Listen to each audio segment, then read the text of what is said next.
Bonjour à tous habitants de la Terre du Milieu, nous sommes sur Cult & Click pour une nouvelle vidéo que vous attendez énormément. Et nous aussi on est super contents de la faire. La critique des 2 premiers épisodes de Game of Thrones House of the Dragon, la maison de la daronne en VF. Une critique, vous le verrez, avec énormément de spoilers et avec l'ami Greg. Alors avant de lui dire bonjour, on tient à s'excuser, nous avons fait une entorse au règlement, nous n'avons pas fait l'épisode 1 avant, nous avons fait l'épisode 1 et 2 maintenant, pour la simple et bonne raison, mon cher Greg, que tu as une entorse. Tout à fait. Je me suis fait une petite entorse. Alors, je sais pas si vous pourrez le voir, mais c'est à peu près ça. Et juste avant de faire le record, donc du coup, record, il n'y a pas eu. Il y a eu un généraliste. Et voilà, bon, c'est vraiment pas méchant. Il y en a encore pour quelques jours. Et c'est réglé. Mais en fait, on était en déplacement. Là, vous voyez que je suis pas dans le décor habituel. Kerr vous Oui, dira tu sans es dans doute tes que je WC. suis moi-même sur le trône. C'est pas le cas. Je suis tout simplement dans une chambre d'hôtel. Et bref, j'ai envie de dire, s'il a fait trop de persos, il est temps de se concentrer sur la House of the Targaryen. On va peut-être, ou peut-être pas, massacrer En fait, George R. R. Martin, lui, part du principe qu'il va massacrer tous ses personnages. Et nous, on va massacrer toutes les prononciations, en hommage un peu à cet auteur que nous aimons beaucoup. Kerr, raconte-nous tous de ces 2 premiers épisodes. Alors, je vais déjà faire un résumé complet de... Non, je rigole. Eh ben, mon cher Greg, très content de ce début de House of the Dragon, particulièrement rassuré. Alors, je fais pas partie de ceux qui ont démonté en kit comme un meuble Ikea la saison 8 de GOT, mais parce qu'il y avait de très bonnes choses dans la saison 8 et aussi de très mauvaises choses, mais on va pas revenir dessus, on en a parlé mille et une fois sur la chaîne. Euh, J'avais peu de doutes sur la qualité d'House of the Dragon parce que Martin était derrière, parce que les trailers étaient très rassurants, parce que il y avait Sapkowski, enfin bref, lui aussi on le massacre. Non, je confonds avec le terme de Sapochnik. Bref, Sapoche, on va l'appeler Sapoche, qui était derrière, et notamment à la réalisation, celui qui a fait la bataille de Winterfell, celui qui a fait la bataille des bâtards.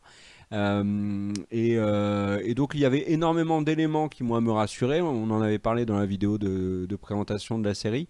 Et très très vite, dès les premières minutes, on est vraiment dans du goth, on est à la maison et c'est très plaisant. On a la musique de Ramin Djawadi qui est tout de suite là. Alors oui, dans le premier épisode, on a une voix off qui nous contextualise un petit peu la chose. C'est différent de goth. On n'a pas de générique.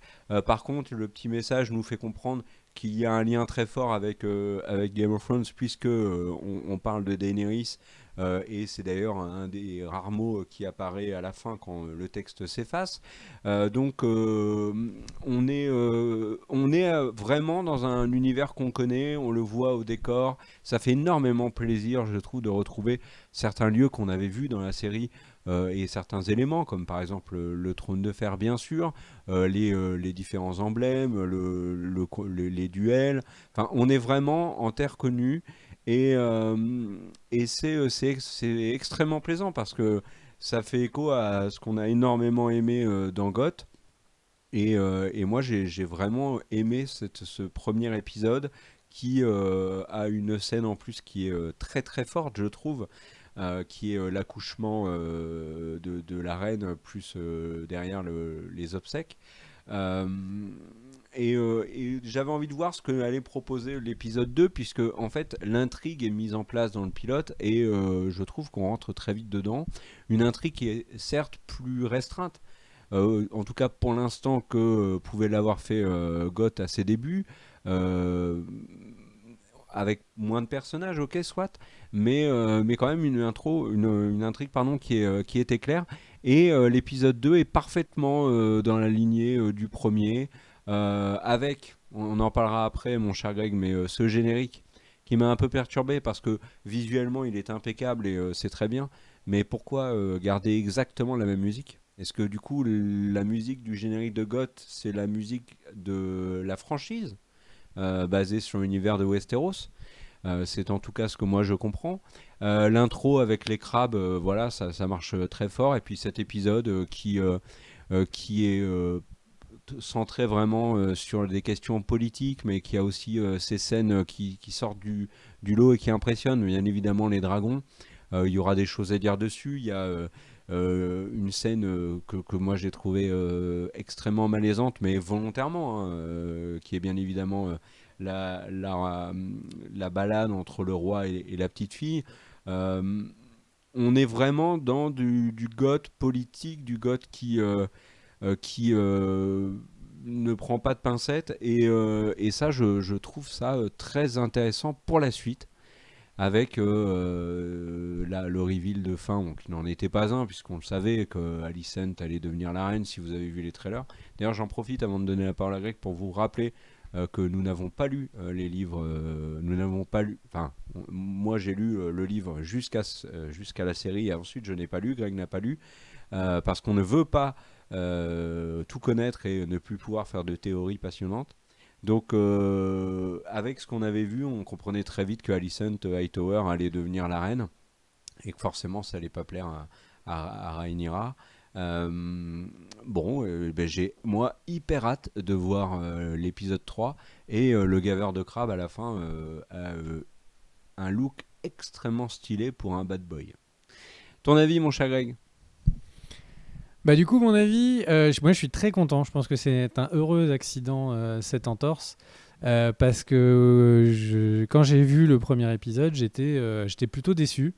J'étais plutôt déçu, j'avais l'impression, j'arrivais pas à passer outre le casting. Les acteurs, je les avais vus dans d'autres choses.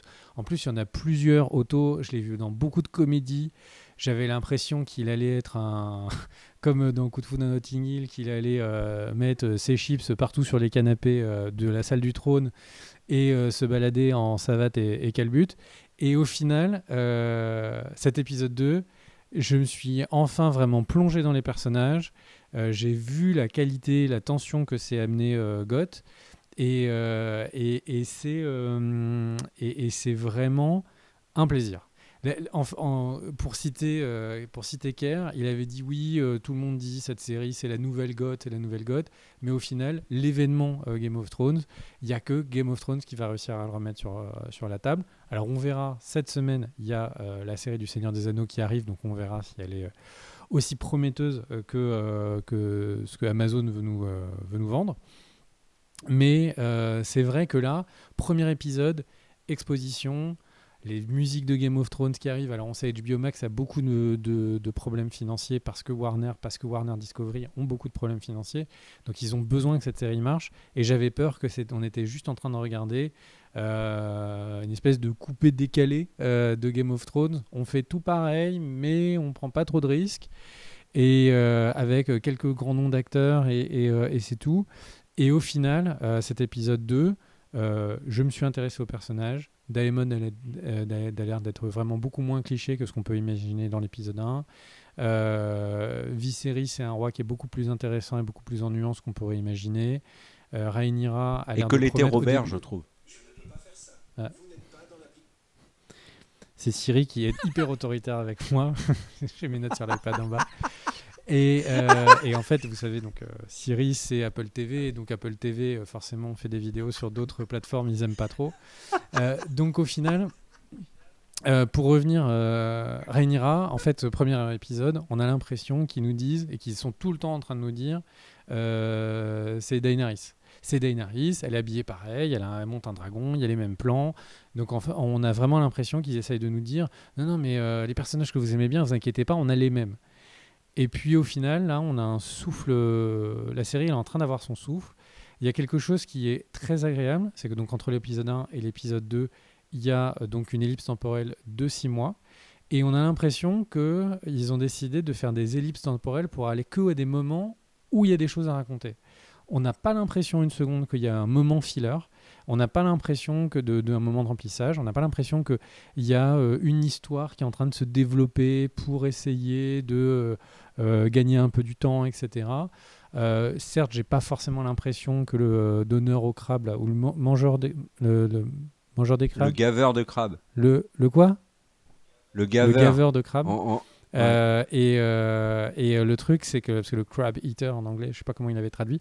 Et donc en fait, le gaveur des crabes, on a l'impression que peut-être lui n'est pas forcément lié à la grande histoire des Targaryens, mais en même temps, il est stylé, ça a l'air enfin, ça fait... ça a un enjeu puisque ça montre les oppositions entre les personnages. Donc des personnages qui n'étaient pas très intéressants dans l'épisode 1 le deviennent très vite dans l'épisode 2. Donc au final, j'ai exactement ce que j'attendais de Game of Thrones. Certes, on peut imaginer le premier épisode de Game of Thrones était un peu lent, mais il y avait beaucoup de choses. Il y avait les marches blancs dès le début, on voyait l'arrivée du roi, il y a le fait que on voit Jaime et Cersei tout de suite. Enfin, il y a beaucoup de choses. Peut-être que cette série a eu un épisode 1 qui avait un peu moins de promesses, qui démarrait un peu moins vite. Mais je trouve on repart très satisfait de l'épisode 2. Certes, on a l'impression qu'ils aient... En fait, la question de la musique, d'un côté, on peut imaginer que c'est un aveu de faiblesse d'avoir repris la même musique pour faire les deux séries, parce que tout le monde a adoré la musique de Game of Thrones et qu'il aurait été risqué de faire quelque chose de nouveau. Et en même temps, quelque chose de nouveau peut être quelque chose de mieux. Et puis en même temps, on a l'impression que c'est effectivement, comme le disait Kurt tout à l'heure, la musique de la saga, et qu'ils essayent de nous dire Game of Thrones, c'est pas qu'une série, c'est une saga, c'est des livres, c'est des séries, peut-être un jour ce sera un film cinéma. Donc au final, moi je j'ai suis très, peut-être très satisfait de... une autre analyse aussi dessus. Qu'est-ce qu'il y a, Kurt ? Sur la musique du générique, quand on a vu le dernier épisode de GOT qui a énormément déçu une grande partie des téléspectateurs, quand on a vu ce générique, on s'est dit c'est la dernière fois de notre vie qu'on le voit. Et le reprendre maintenant, c'est aussi une manière de dire eh ben non en fait. Et ça efface de manière symbolique ce qu'on a pu se dire et le plantage de la saison 8. En tout cas du final. Après c'est extrêmement symbolique, mais je le Je vois pense que t'es un un peu comme ça. peu... T'es un petit peu trop généreux, hein, parce que effacer la plantade de la saison 8, je pense que ça va être compliqué. Toi, tu disais que tu n'avais pas été particulièrement dur. Moi, j'ai été plutôt très dur. J'ai revu la saison 8 il y a très très récemment pour préparer l'arrivée d'House of the Dragon. Et franchement, il y a des trucs qui sont juste incroyablement idiots. Non, je parle pas de la qualité. Je dis juste que voilà, on avait dit que c'était la dernière fois qu'on entendait ce générique, et là en fait non, il y a un nouveau départ, un nouveau souffle, avec de retour cette musique et du nouveau GOT qui se veut meilleur que ce qu'ils avaient fait sur la fin de saison 8.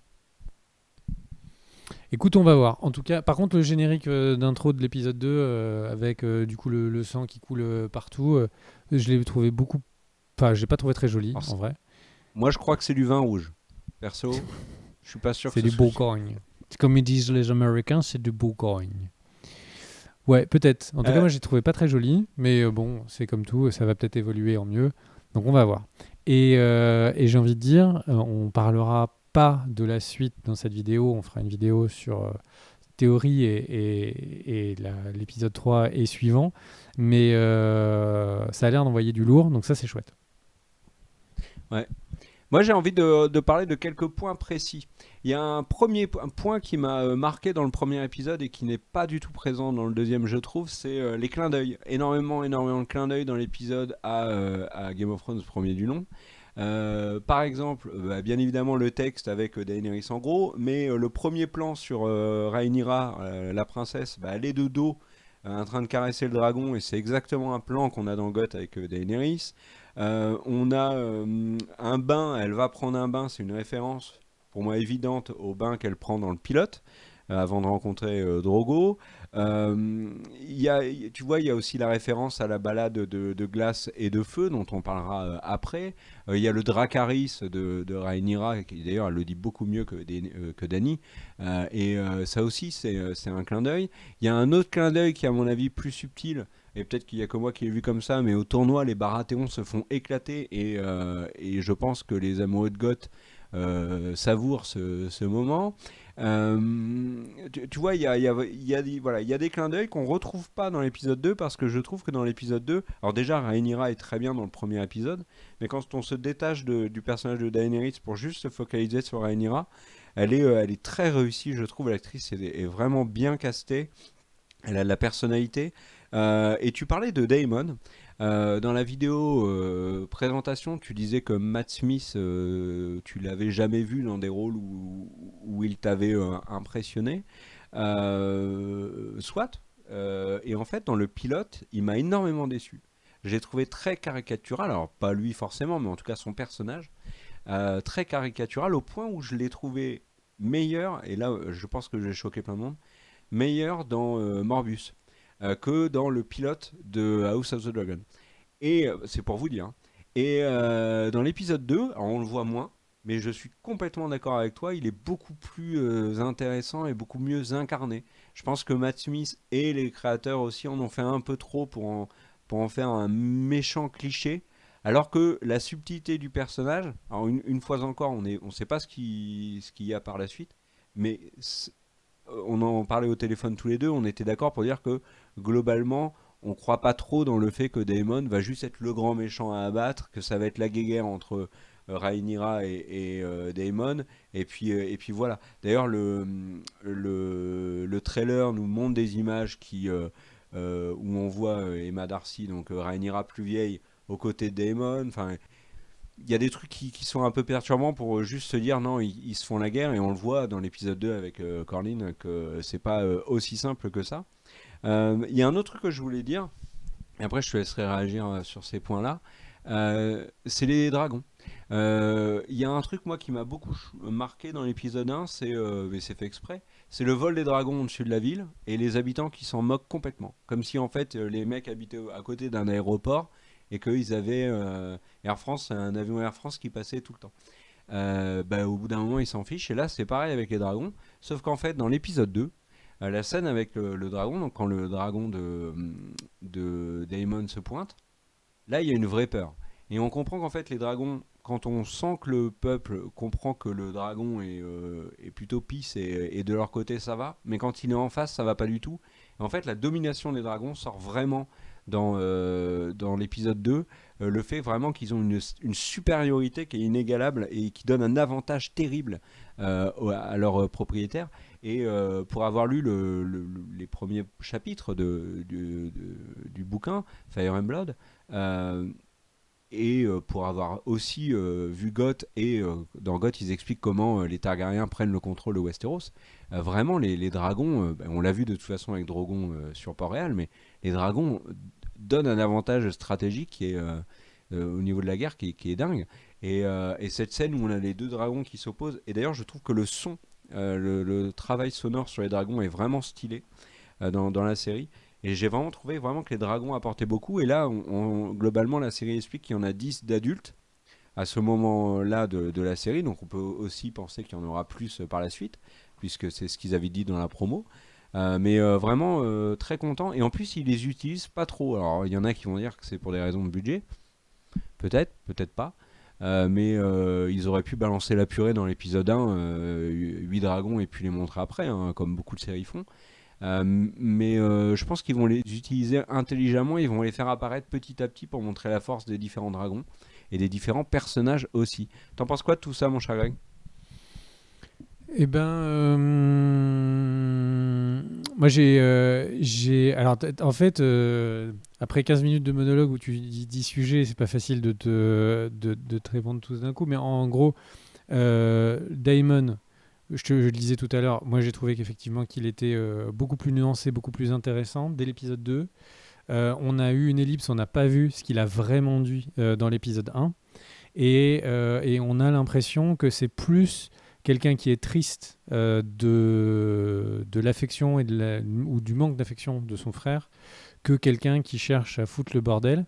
Et, et bon, enfin, on en parlera dans les théories, mais il est beaucoup plus intéressant comme ça. Si ça avait été juste, c'est le bad boy, et vous avez compris, il est habillé en cuir noir, et au lieu de monter une moto, il a un dragon rouge.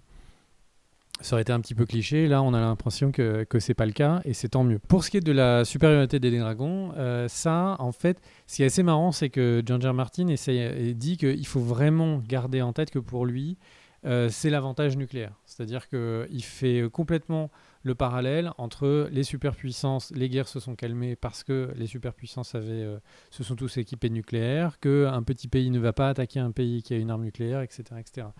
Et en fait, effectivement, c'est marrant, c'est en tout cas sympa. C'est sympa d'avoir de nouveau des dragons comme on les a eus dans Game of Thrones série originelle. Par contre, moi, ce qui m'intéresse plus, c'est en fait donc le roi Viserys qui joue donc à Warhammer dans la salle du trône. En fait, à chaque fois donc il reparle de sa lignée, qui reparle des dragons. À chaque fois, on a des des petits nuggets de savoir sur le fait qu'il y a une lignée de dragons particulière, sur le fait qu'à côté des Targaryens, il y avait une tour avec des mages de sang. Et ça m'a vraiment fait penser à certains jeux vidéo où en gros les mages de sang avaient trituré une lignée pour leur donner le pouvoir de prendre le contrôle des dragons. Et j'ai eu l'impression que d'un seul coup, c'était révélation, quoi. Donc en fait, la série, elle sait. Donc là, bon, ça c'est pour l'épisode 2. L'épisode 1, c'était comme l'a dit Kerr tout à l'heure, c'est la balade du feu et de la glace. Ou de la glace et du feu, je ne sais pas dans quel sens on le dit en français. Et on sent que la série, voilà, quand elle est là pour amener son histoire, développer ses personnages, mais il y a un côté fanservice ou un côté envie, peut-être de Martin, hein, d'aller plus loin qu'il avait dit qu'il fallait qu'il y ait 2 saisons de plus pour pouvoir traiter tout ce que lui voulait mettre dans les films, dans les livres, pardon. Et donc on a l'impression que ces informations-là, il les fait passer là, et c'est extrêmement agréable. Tu veux rajouter un petit mot de la fin, mon cher Ouais, Pierre? bah oui, parce que Martin, tu en parles. Alors quand tu dis 2 saisons, en fait, c'est plutôt trois, parce que lui, dans son idée, c'était la 7 et la 8 faisaient qu'une saison, et il parlait de 10 saisons pour finir GOT proprement. Il a aussi dit plein de choses. D'ailleurs, je vous invite à lire les différentes interviews qu'il a fait pendant la promo, où il défonce en fait les créateurs de GOT, où il explique qu'il a été carrément exclu de la série et de sa création par Weiss et Benioff. Et que justement, comme tu le disais, il veut ajouter des éléments de GOT dans House of the Dragon, ce qui permet notamment à certains d'espérer, fort logiquement, l'ajout par exemple d'éléments magiques, ce qui n'y aura logiquement pas énormément dans la série si on s'en tient au bouquin. Donc là, il y a quelque chose qui est très intéressant.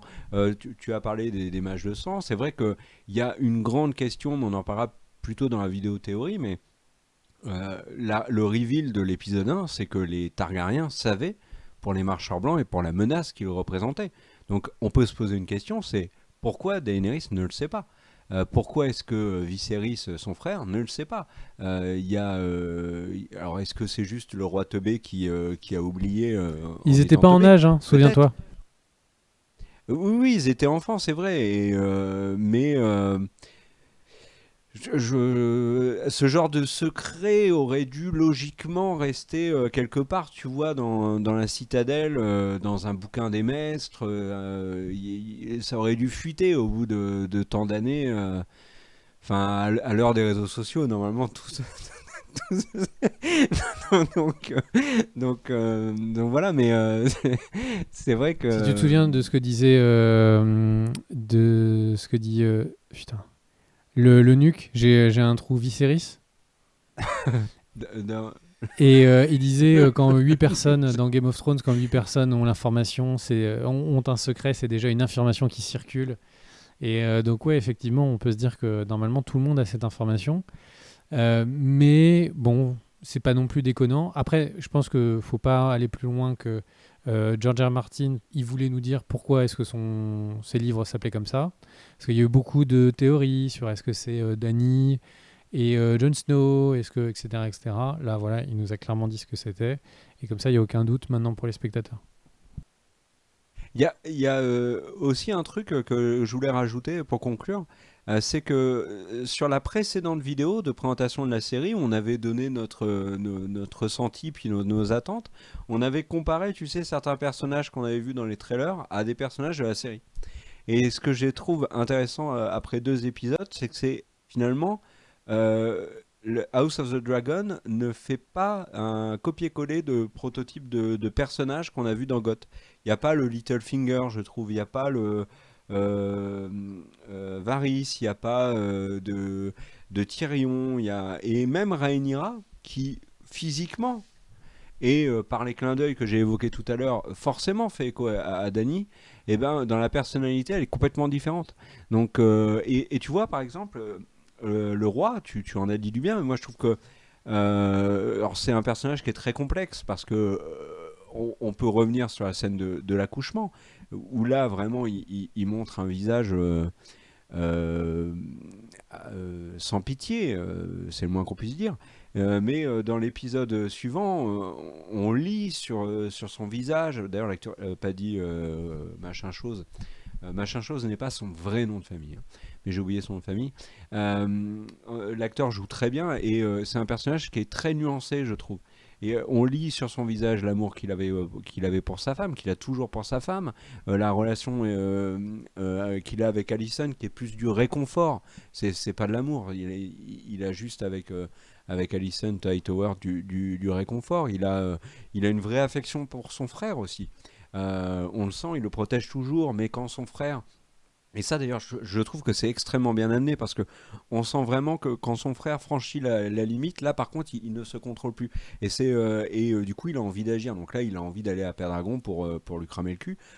Ok, mais le roi est vraiment beaucoup mieux travaillé, je trouve, que l'était Robert Baratheon au début de Goth.